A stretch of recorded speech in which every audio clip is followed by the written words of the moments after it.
چاروں صورتوں کی نفی فرما دی۔ پھر سوال یہ پیدا ہوا کہ نبی مکرم صلی اللہ تعالیٰ علیہ وسلم نے ارشاد فرمایا کہ میں شفاعت کروں گا، اللہ تبارک و تعالیٰ یہاں شفاعت کا انکار کر رہا ہے، اور نبی مکرم صلی اللہ تعالیٰ علیہ وسلم فرماتے ہیں کہ میں کل بروز قیامت شفاعت کروں گا۔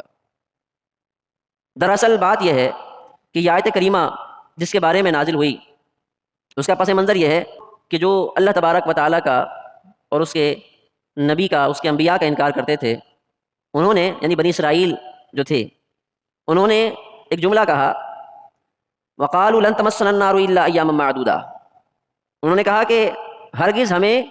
آگ نہ چھوئے گی مگر گنتی کے کچھ دن۔